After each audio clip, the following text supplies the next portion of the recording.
नमस्कार विद्यार्थी मित्रांनो, स्वागत आहे तुमचा लाडक्या क्रिएटिव्ह मराठी या आपल्या यूट्यूब चॅनलवरती. मित्रांनो, आजच्या व्हिडिओमध्ये आपण अभ्यासणार आहोत चुनिंदा शेर, जो की प्रकरण आहे इयत्ता 12वी विषय हिंदी या हिंदी प्रकरणामधील प्रकरण क्रमांक 9 चुनिंदा शेर. जर आपण प्रकरण क्रमांक 1 ते 8पर्यंत व्हिडिओ पाहिले नसतील तर आपल्या चॅनलवरती क्रिएटिव्ह मराठी या चॅनलवरती ऑलरेडी अपलोड झालेले आहेत. आपल्या चॅनलवरती व्हिजिट केल्यानंतर जे प्लेलिस्ट आहे त्या लिस्टमध्ये जाऊन 12वी नोट्स 23-24 तिथे आपण पाहू शकता सर्व हिंदीचे व्हिडिओ, त्याचबरोबर प्रश्नपत्रिकेचे स्वरूप देखील आपल्याला दिलेलं आहे.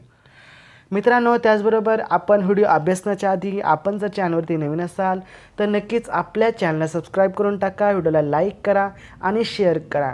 कारण आपल्या चॅनलवरती 10वी आणि 12वीशी रिलेटेड जे काही प्रश्नपत्रिकेचे व्हिडिओ असतील किंवा प्रश्न उत्तरांचे व्हिडिओ असतील सर्व या चॅनलवरती रेग्युलर येत असतात. व्हिडिओ सुरू करण्याच्या आधी मित्रांनो, आपल्याला जर काही प्रॉब्लेम असेल तर नक्कीच कमेंट बॉक्समध्ये सांगण्याचा प्रयत्न करा, त्याच्यावरती आपण नक्कीच उत्तरं शोधू. तर चला आजच्या व्हिडिओला सुरू करूयात.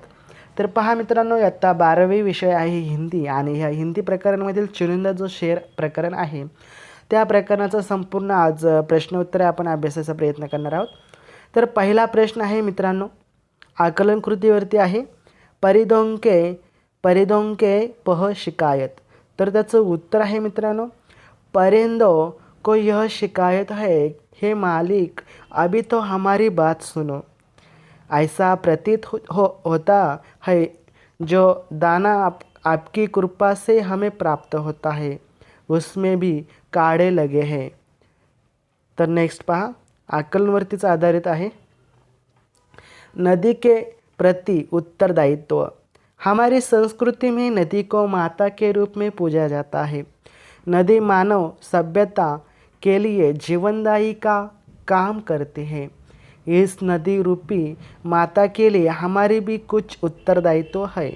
हमें नदी को स्वच्छ रखना चाहिए, कूड़ा कचरा रसायन नदी में छोड़ना नहीं चाहिए, डालना नहीं चाहिए. तर पहा पुढचा प्रश्न, त्यातीलच आहे. परिणाम लिखिए. पानी सर से गुजर जाएगा. म्हणजे त्याचं उत्तर आहे पानी सर से गुजर जाएगा. तो पानी सर से गुजर जाने का अर्थ परिस्थिति का हाथों से निकल जाना. ऐसी स्थिति होने पर या तो व्यक्ति बिल्कुल हताश हो जाता है या तो विद्रोही बनकर न करने योग्य कार्य भी गुजर जाता है. त्यानंतर पुढचा आहे, कवि जिंदगी के सवालों में खो जाए. तर त्याचं उत्तर आहे, कवि जिंदगी के सवालों में खो जाए तब ऐसा हुआ कि कवि के सवालों के जवाब उनके उजालों में खो गए. पुढचा आहे शब्दसंपदा. याच्यामध्ये पाठ में आए 4 उर्दू शब्द और उनके हिंदी अर्थ. म्हणजे पाठामध्ये जे काही उर्दू शब्द आले त्यांचे हिंदी शब्द काय, तर खुशबू म्हणजे सुगंध. आता हा खुशबू आपल्याला वाटत असेल हिंदी शब्द आहे, परंतु नाही, हा शब्द आहे उर्दू. त्यानंतर परिंदे म्हणजे पक्षी, ख्वाब म्हणजे स्वप्न आणि जिंदगी म्हणजे जीवन. तर चला पुढे. त्यानंतर अभिव्यक्ती आहे. अभिव्यक्तीचा प्रश्न अतिशय इम्पॉर्टंट असतो पेपरसाठी. तर पहा, आकाश के तारे तोड़ लाने इस मुहावरे का स्पष्ट कीजिए. उत्तर आहे, आकाश के तारे तोड़ लाना मुहावरे का अर्थ है असंभव काम करना. जब कोई व्यक्ति किसी ऐसे कार्य की पूर्ति कर दे जिसे कर पाना असंभव माना जा रहा है तो तब उसके इस असंभव कार्य के लिए उपयुक्त मुहावरे का प्रयोग किया जाता है. असीमित कठिनाई से भरा कोई काम जिसे कर पाने में सभी असहज हो, वह कार्य विशेष कर पाना सभी को असंभव लगे, तब यह मुहावरा दोहराया जाता है. जैसे तुम्हें क्या लगता है कि नलिन कुछ कर नहीं सकता, अरे समय आने पर वह आकाश के तारे भी तोड़ कर ला सकता है. पहा कसा मुहावरे का उपयोग केलेला आहे. तर चला पुढचा, क्रांति कभी भी अपने आप नहीं आती, वह लाई जाते. इस कथन पर अपने विचार लिखिए. तर उत्तर आहे, क्रांति अर्थात बदलाव लाना. बदलाव शासन व्यवस्था के प्रति हो सकता है या फिर किसी सामाजिक प्रथा के विरोध में. क्रांति कभी भी अपने आप नहीं आती। क्रांति के लिए मानव को ही प्रयास करना पड़ता है।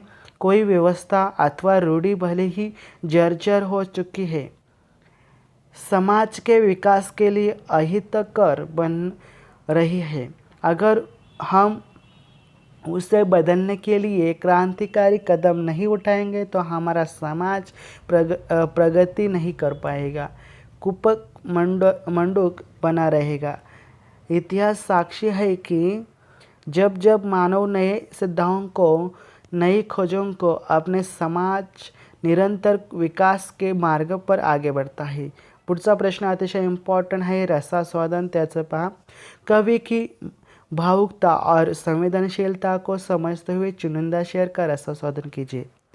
रसास्वादन उत्तर है, कवि अपनी जिंदगी में आई परेशानियों से अप्रभावित हुए बिना उसका इस प्रकार सामना करते रहे कि वहीं से मानो उजाले फूट पड़े।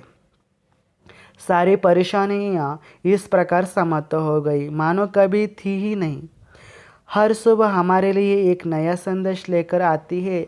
रात्रि के घोर अंधकार में जुनून जुगनू द्वारा फैलाए गए हल्के से प्रकाश में भी आशा की एक किरण छिपी होती है। कवि नित्य नए सपने देखता है जागती आंखें के सामने। वह नहीं जानता था कि उसके सपनों में, उसके विचारों में क्रांति का बीज छिपा है। उसके द्वारा आसमान पर लिखे गए सपने एक दिन क्रांति का रूप ले लेंगे। हंसी और आंसू मनुष्य के जीवन के दो अंग हैं, परंतु आज हर मनुष्य अपने जीवन की विसंगतियों से इस कदर त्रस्त है कि वह नहीं चाहता कि दूसरों को कोई भी अपना आंसुओं से उसका कंधा भिगाए। अंततः हमें अपने चेहरे पर एक मुखौटा लगाकर अपने आंसुओं को हंसी से छिपा लेना चाहिए। ईश्वर, फकीरों, साधुओं और समाज की भलाई की अच्छा रखने वालों जो लोग को शक्ति प्रदान करता है कि उनकी पहा मित्रांनो, उनके मुख से नकली आशीर्वाद सच होने लगते हैं। ऐसे लोगों की आंखों मानो करुणा और स्नेह बरसाती रहती है। हर मनुष्य की सहनशक्ति की एक सीमा होती है। प्रतिकूल परिस्थितियाँ, असफलताओं और अन्याय को सहन करने की शक्ति जिस दिन समाप्त हो जाएगी, उस व्यक्ति का विवेक उसका साथ छोड़ देगा। वह दिन बस विद्रोह का दिन होगा। जीवन में निरंतर मिलती निराशाओं के कारण आंखों से आंसू इस प्रकार बहते रहते हैं मानो बाढ़ आ गई। कभी कभी तो ऐसा प्रतीत होता है कि यह जीवन नहीं बल्कि आषाढ़ का महीना है और निरंतर बादल बरसते रहते हैं। एक मेहनतकश इंसान जेठ मास की कड़कती हुई धूप से नंगे पांव डामर की जलती सड़क पर चल जा रहा है। उसके पैरों की उंगलियां जल रही है, साथ ही दिमाग में निराश और हताश की आधिया चल रही है, बिजलियां घुमट रही है। अशा प्रकारे आपण उत्तर लिहिलेलं आहे। मित्रांनो, पुढचं आहे साहित्य संबंधित ज्ञान। कैलाश सेंगर जी की प्रसिद्ध रचनाओं के नाम, तर त्याचे नाम आहे, पहिला आहे सूरज तुम्हारा है, ही जी गजल संग्रह आहे। दूसरा है यहाँ आदमी नहीं जूते भी चलते हैं।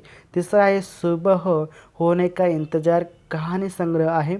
त्यानंतर अनुदित साहित्य आहे, अभी रात बाकी है। पुढचा आहे गझल इस भाषा का लोकप्रिय काव्य प्रकार है, तर उर्दू या काव्य प्रकाराचा आहे। दूसरा है कोष्टक मेहंदी, गई सूचनाओं के अनुसार काल परिवर्तन फिर से करके वाक्य पुनः लिखिए। एक एक क्षण आपको भेंट कर देता हूँ, सामान्य भूतकाल करना है। एक एक क्षण आपको भेंट कर दूंगा। पुढचा आहे बैजू का लहू सूख गया है, सामान्य भूतकाल, बैजू का लहू सूख गया। त्यानंतर मन बहुत दुखी हुआ था, अपूर्ण भूतकाल, मन बहुत दुखी हो रहा था। पढ़ लिख कर नौकरी करने लगा, पूर्ण भूतकाल, पढ़ लिख कर नौकरी करने लगा था। यात्रा की तिथि भी आ गई, सामान्य वर्तमान काल। यात्रा की तिथि भी आ जाती है। मैं पता लगा कर आता हूँ, सामान्य भविष्यकाल। मैं पता लगा कर आऊँगा। गर्ग साहब ने अपने वचन का पालन किया, सामान्य भविष्यकाल। गर्ग साहब ने अपने वचन का पालन करेंगे। पुढचा आहे मौसी कुछ भी नहीं बोल रही थी, अपूर्ण वर्तमान काल। मौसी कुछ नहीं बोल रही है। सुधारक आते हैं, पूर्ण भूतकाळ। सुधारक आए थे। मित्रांनो, आपण जर व्हिडिओ शेवटपर्यंत पाहिला असेल तर नक्कीच चॅनल सबस्क्राईब करा आणि असेच व्हिडिओ आपल्या चॅनलवरती येत असतात, त्यामुळे नक्कीच भेटूया आपण पुढच्या व्हिडिओमध्ये. तोपर्यंत जय हिंद, जय महाराष्ट्र.